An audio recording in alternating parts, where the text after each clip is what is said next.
Et bonjour tout le monde, c'est Vigdy et aujourd'hui on se retrouve pour une nouvelle vidéo. Et aujourd'hui on va causer manga. Et aujourd'hui j'ai décidé de faire un top 4 sur les personnages les plus kawaii des animés. Ça, les personnages kawaii, c'est vraiment une chose que je kiffe dans les animés et dans les mangas, comme beaucoup de personnes je pense. Cette fois, ce sera un épisode exactement comme les psychopathes que j'avais fait. Ce sera de la moins kawaii à la plus kawaii, même si elles le sont toutes. Donc, c'est parti, bonne vidéo à tous, et je tiens à dire un message. Dans cette vidéo, en même temps, je vous parle des personnages, mais en même temps, je vous présente le manga. Allez, c'est parti, bonne vidéo à tous.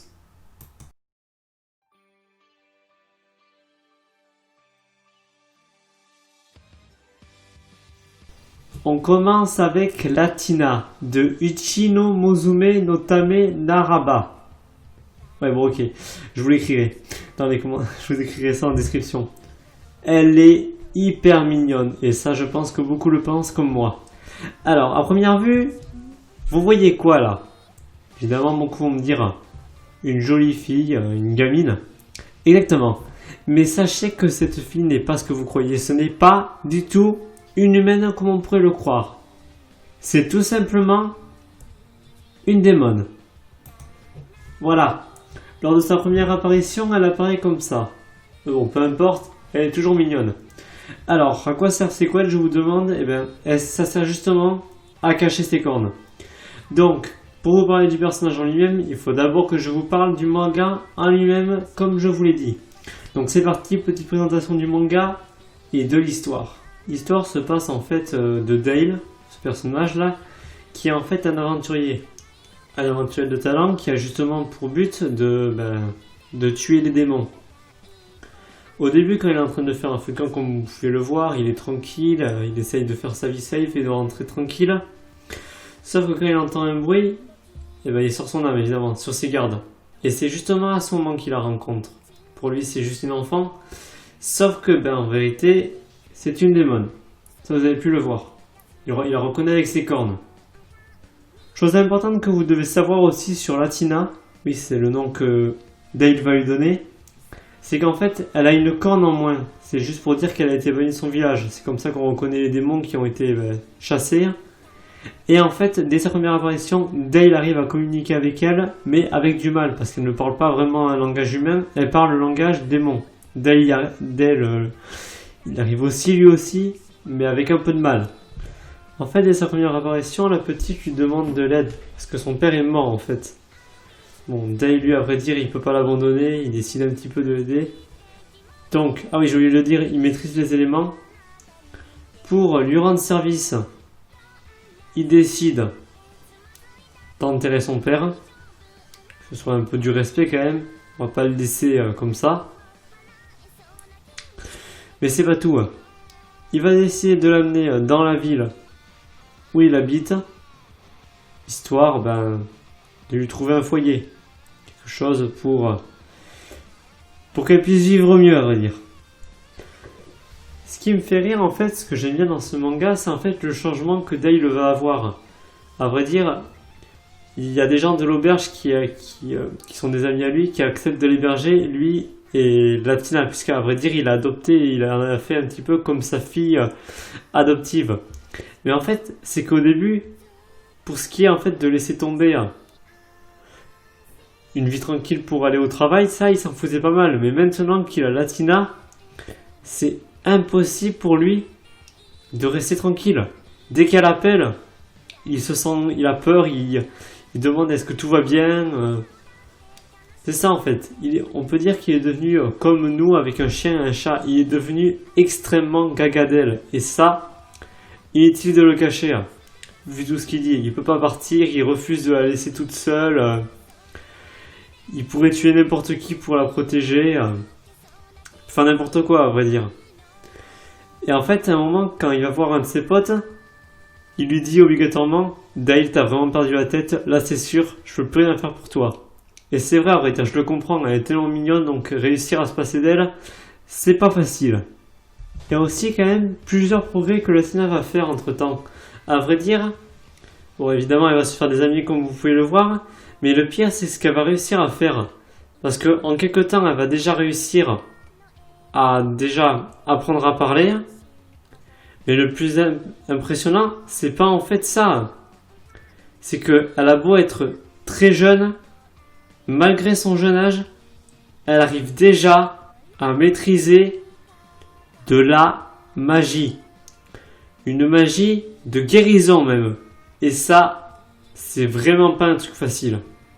Ce qui est amusant chez elle, c'est qu'en fait, je sais pas si vous avez remarqué, mais dans les mangas, on arrive souvent à reconnaître des personnes mal intentionnées. Et dans l'auberge où Latina vit, eh bien en fait, toutes les personnes qui ont l'air d'avoir un mauvais caractère, elle arrive à les charmer. Tout le monde l'apprécie dans l'auberge et tout le monde cherche même, tout le monde la protège.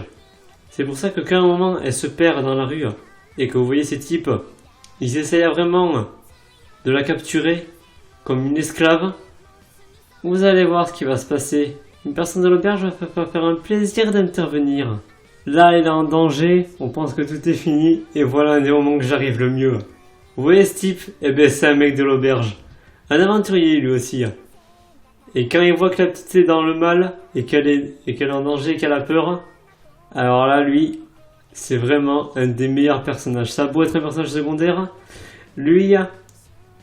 Vous emmerdez ses amis ou la mascotte même de l'auberge, vous risquez de vous prendre un énorme pain dans la tronche.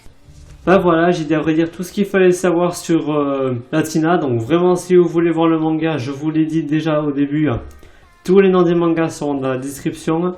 Il est temps de passer au personnage suivant.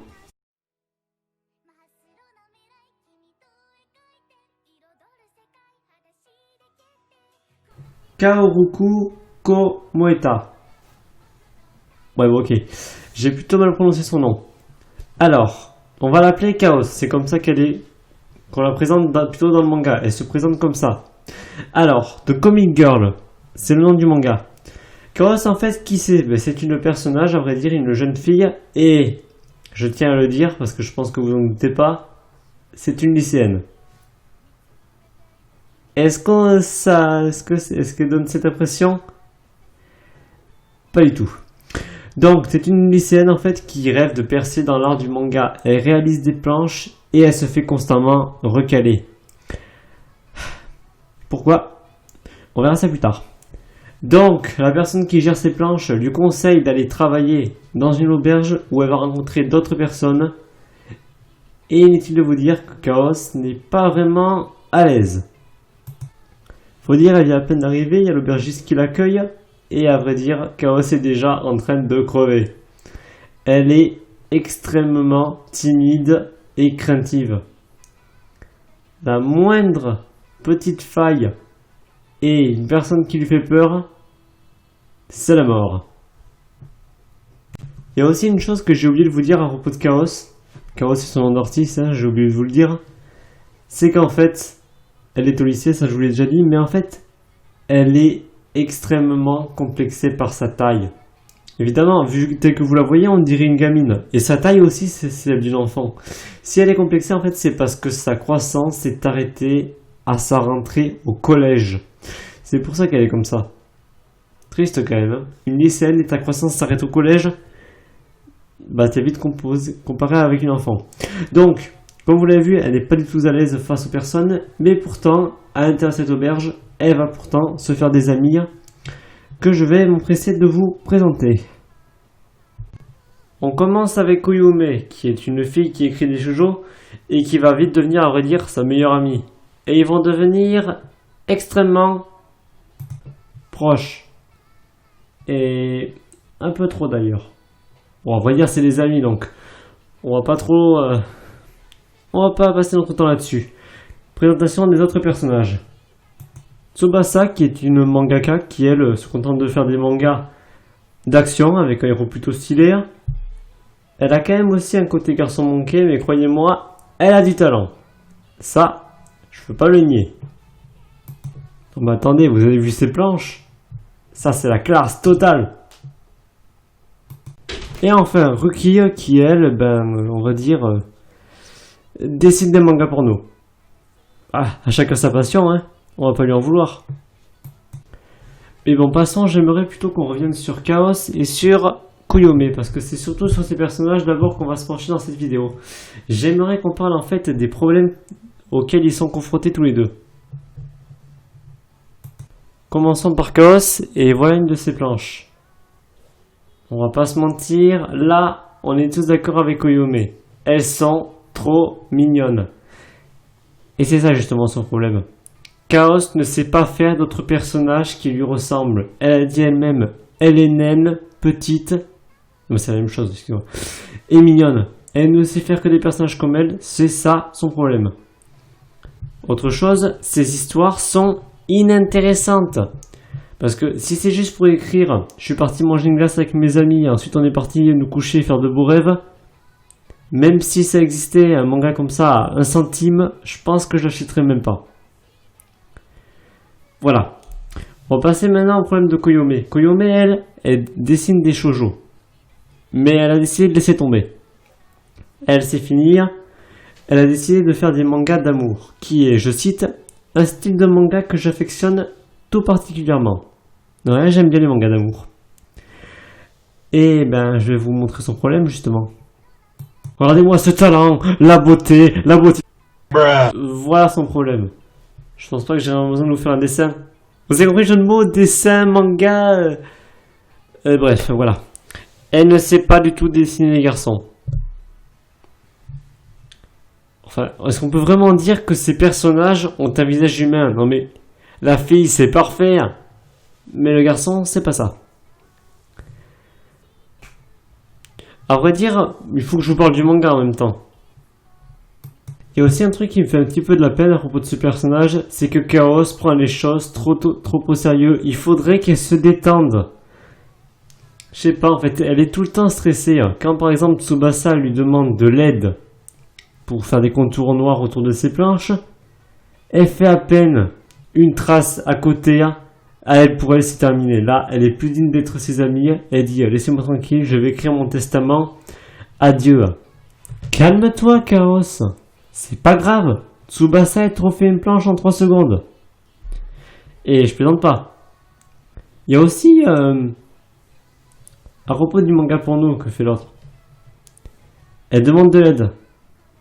On va dire Chaos n'est pas très à l'aise devant ça. 何でもできるよな。はい。じゃあ、これを頼む。カオスちゃん！ダメだったか。大丈夫です。 Hormis ça, à force d'avancer un petit peu dans l'histoire, Chaos va s'améliorer, découvrir de nouvelles techniques et de nouveaux personnages. C'est un manga tout mignon, marrant. Et laissez-moi vous dire que ça a été mon tout premier shoujo. Et pour un premier shoujo, j'ai pas été déçu.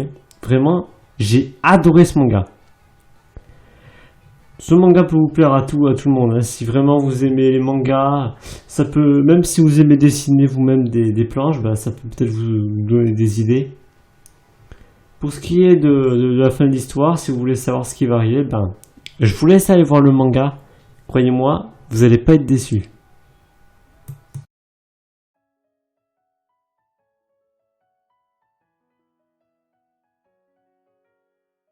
Shiro de No Game No Life. Dur. Vraiment très dur. Croyez-moi, j'ai vraiment hésité à la mettre numéro 1. Vu comme elle est super mignonne. Alors croyez-moi, j'ai vraiment eu du mal à la mettre en numéro 2. Mais je pense qu'il y a des personnes qui sont intéressées parce que il y en a qui doivent se dire, il existe vraiment une personne plus mignonne que Shiro? Faut croire que oui. Enfin, selon moi. Donc, vous connaissez la tradition. Présentation du personnage. Présentation du manga. C'est parti. L'histoire en fait de No Game No Life se passe dans un monde normal, le monde des humains, où en fait Shiro et son grand frère Sora passent leur vie en fait à jouer à des jeux vidéo. Ils font en fait une guilde en MMORPG où ils contrôlent des avatars eux-mêmes. Ils arrivent à contrôler 2 avatars en même temps. Et croyez-moi, Shiro, vous voyez ce que je vois? Elle joue avec ses pieds. Elle arrive à gérer 2 personnages en même temps, tout en jouant avec ses pieds. Alors croyez-moi, vous lui dites qu'elle est bête comme ses pieds, eh ben, je crois pas que ce serait une insulte pour elle. Shiro est la personnage la plus adroite de tout le manga. Mais bon, excusez-moi, j'ai un petit problème. Alors moi, il reçoit un message d'un certain dieu qui provoque Shiro en duel aux échecs. Il gagne et vous voyez justement, il les propose en fait d'aller dans un autre monde. Évidemment au début, ils y croient pas trop. En plus, ils aiment pas trop leur monde à eux. Sauf que ce mail qu'ils ont reçu n'était pas à vrai dire une énorme connerie comme on pourrait le penser. Comme vous pouvez le voir, des mains les attirent, sachant dire qu'ils sont nés dans le mauvais monde et qu'ils méritent largement mieux que le monde dans lequel ils sont. Voilà un petit résumé un petit peu de ce qui se passe. Le certain dieu apparaît pour justement leur décrire les règles du jeu dans ce monde. Il en existe 6. Alors, je vais pas m'attarder quand même sur toutes les règles du jeu, je suis pas venu là pour ça, mais je vais essayer de vous dire un petit peu qu'est-ce que c'est que ce monde. Et ben c'est un monde en fait où tout se règle par des jeux. Conflits, guerres, disputes, tout se règle par des jeux. Tuer n'existe pas. Voilà. Personne n'a le droit de tuer qui que ce soit, ça se règle par des jeux, tu gagnes, tu perds, tu paries, et voilà. Parlons du personnage de Shiro d'abord, et parlons aussi du manga. Plutôt de l'histoire. Shiro et son frère, après qu'ils soient apparus dans ce monde, leur but en fait est d'abord de trouver quelque chose à faire, un travail ou quelque chose comme ça. Ils feront la rencontre de divers personnages, comme Stéphanie Dola par exemple. Stéphanie ou Steph pour les intimes. Alors Stéphanie Dola en fait est la descendante, la petite fille de l'ancien roi, et évidemment comme vous en doutez, elle veut justement prendre le trône, pousser là son grand-père. Évidemment c'est pas la seule, donc on règle tout ça par des jeux. Et elle s'est fait défoncer par une autre fille, évidemment, parce que l'autre triche. La triche est plutôt interdite dans ce monde, mais bon, personne n'a de preuves, on ne peut pas juger. Elle a utilisé la magie d'un elfe pour gagner. Mais bon, évidemment, Shiro et Sora ils cherchent un truc pour vivre une meilleure vie, donc ils vont tenter de devenir le roi de l'Humanity. Oui, Humanity, pas humanité. C'est comme ça que se nomment les humains dans ce monde.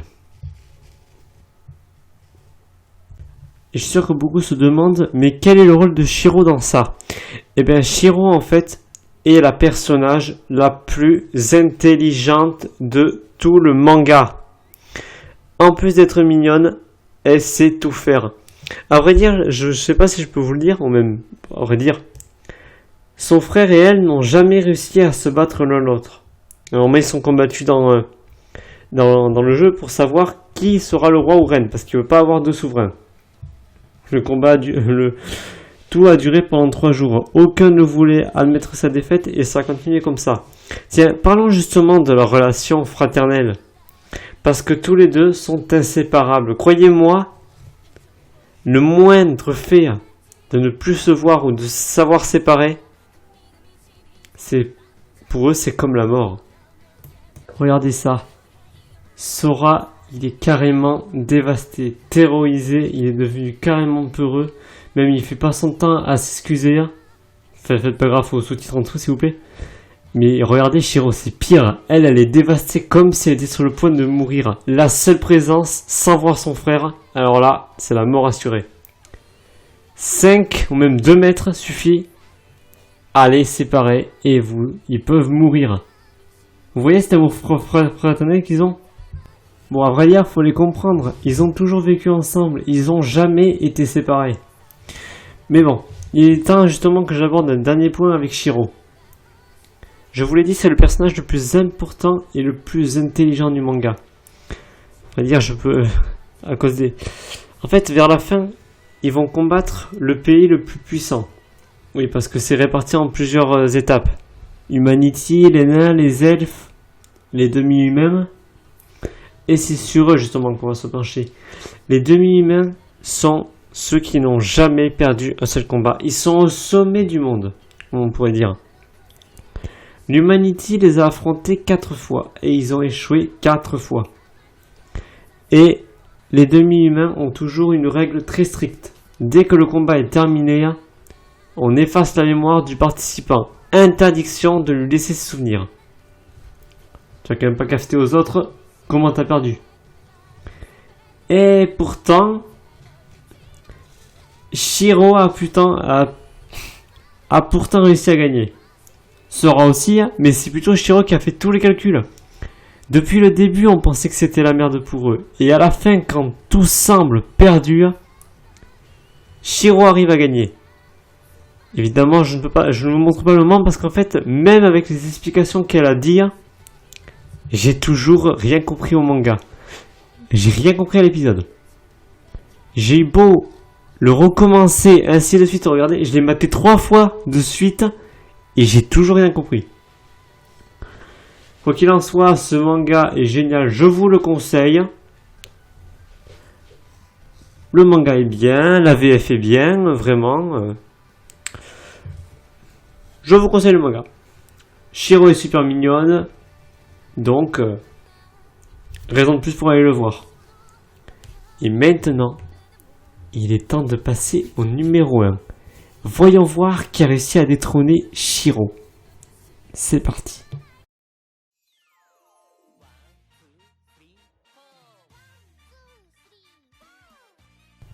Tsumiki.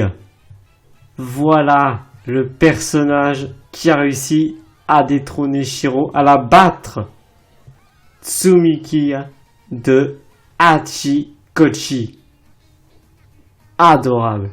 C'est le seul mot qu'il y a pour la décrire. Vous connaissez la chanson, présentation du manga et présentation tout d'abord des personnages, mais aussi du manga. Le manga Hachikochi est un manga, tout d'abord, on va dire parler d'animé, parce qu'à vrai dire, le manga n'est pas sorti en France. Ou sinon, je l'ai pas trouvé. Et en fait, l'histoire se base en fait de plusieurs personnages. Ce sont un groupe d'amis qui en fait vivent des aventures partagées en 2 parties, la partie A et B, de divers épisodes. Je vous présente la joyeuse bande d'amis. Tout d'abord Yo, oui c'est son nom, Yo Otanashi, mais son vrai nom c'est Yo. En fait lui on peut dire que c'est le personnage, non en fait c'est un personnage comme les autres, enfin c'est en partie un des personnages principaux. Alors Yo est un garçon plutôt normal. Il est parfois... Alors, il sourit rarement, mais ça lui arrive souvent. Et en fait, il passe sa vie... En fait, c'est un gros flemmard, en fait. Pas entièrement. Croyez-moi, quand il est fatigué, c'est un véritable zombie. Yo est aussi, en fait, le garçon dont Tsumiki est amoureuse. Et en fait, lui, c'est un type vraiment tranquille, qui vraiment se prend pas la tête. Sakaki. Là, on passe à un de mes petits préférés. Sasaki, lui, c'est un garçon, c'est le meilleur ami de Yo, en fait.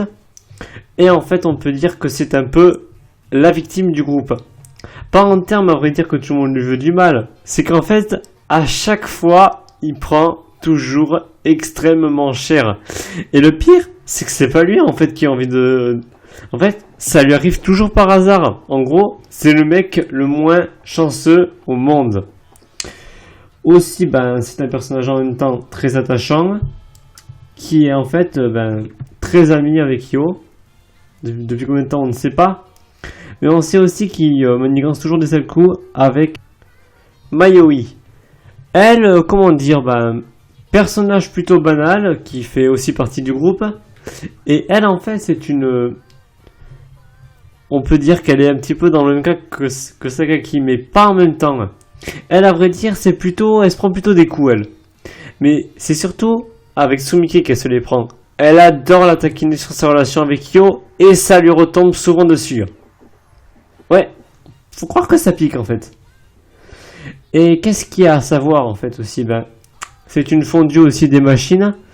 À chaque fois, elle essaye de créer de nouvelles machines, et aussi, ça fait plutôt mal. Ime, ce personnage est mignon aussi. Alors, Ime, c'est un petit peu la petite fille, un petit peu... Bon, il n'y a pas de discussion en fait. Ime, en fait, c'est la fille un petit peu du groupe, mais un petit peu larguée, à vrai dire. C'est une petite fille timide, un petit peu réservée et assez nunuche. Elle est très larguée niveau technologie, à vrai dire. C'est pas vraiment, on va dire, une lumière. Et c'est aussi une fille extrêmement sensible. Mais pas en termes de... En fait, dès qu'elle voit quelque chose de mignon, elle ne peut pas s'empêcher de saigner du nez. Regardez, un petit best-of.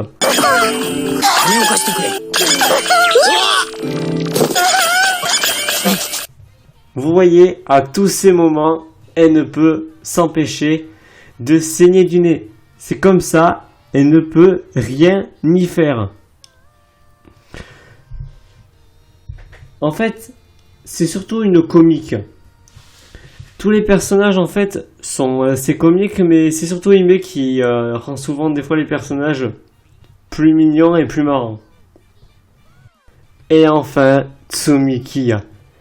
Le personnage le plus kawaii, celui que j'ai pris. Oh là là. Trop mignon. Alors, parlons de ce personnage. Alors, je sais que vu comme ça, elle ressemble beaucoup à un personnage de Lucky Star, mais on va pas se mentir, c'est vrai qu'il y a un qui a une certaine ressemblance. Mais ce n'est pas elle, en fait.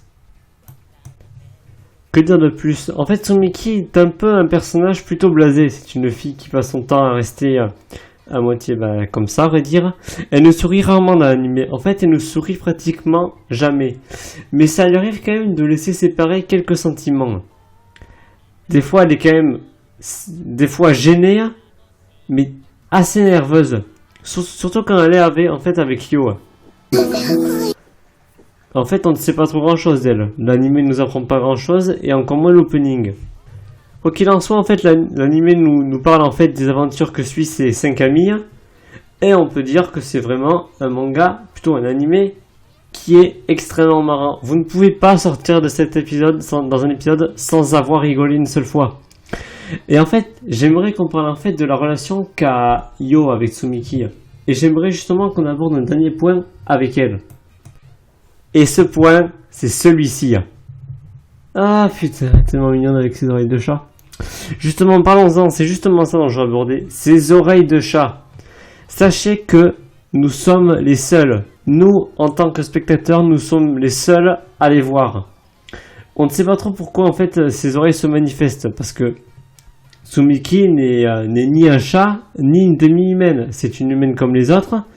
Donc, je ne sais pas trop pourquoi les personnages ont voulu en fait, plutôt l'auteur pourquoi a voulu lui mettre des oreilles de chat, je ne sais pas pourquoi. Ça reste quand même très bizarre. Mais c'est ça en fait qui la rend plus mignonne. En fait, à chaque épisode, Tsumiki essaie de devenir plus mignonne.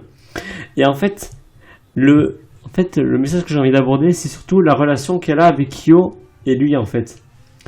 Elle, comme vous pouvez le voir, elle est souvent gênée en fait. Mais elle, c'est sûr, elle est amoureuse de Yo. Lui, Yo, on ne sait pas trop... Vu en fait les images, on pourrait plutôt dire que Yo la considère plus comme une petite sœur plutôt que comme en fait une véritable camarade. C'est plus une relation fraternelle que je dirais plutôt qu'une relation petite amie. C'est vraiment le seul point que je peux aborder. Pour conclure, si vraiment vous êtes triste dans la vie, que vous en avez marre, ou que vous avez passé une journée de merde, regardez Hachikochi. Un épisode vous suffira amplement à vous détendre. Si vous sortez d'un épisode et que vous n'avez pas rigolé, c'est excusable. Par contre, si vous avez regardé tous les épisodes et que vous n'avez pas rigolé une seule fois, il y a deux conclusions. Soit vous n'êtes pas un humain, soit vous êtes le frère caché de Tsumiki. C'est tout ce que je peux dire. L'anime se compose de 13 épisodes. Je sais que certains vont me dire, non, il y en a 12 et un OAV. Peut-être, mais l'OAV, de toute façon, il n'est pas différent des épisodes. C'est carrément, pratiquement les mêmes. Et secondo, secondo, il y a écrit 13 quand il commence. Et pour finir, j'espère, mais vraiment que cette vidéo sur les filles kawaii vous a plu. Moi, j'ai adoré. Alors, si vous a plu, c'est le cas, likez la vidéo, abonnez-vous, ça me ferait très plaisir. Et si vous avez d'autres animés avec des filles kawaii encore plus kawaii que Tsumiki, je n'accepterai que cela. Mettez-les moi en commentaire et croyez-moi, j'irai directement les voir.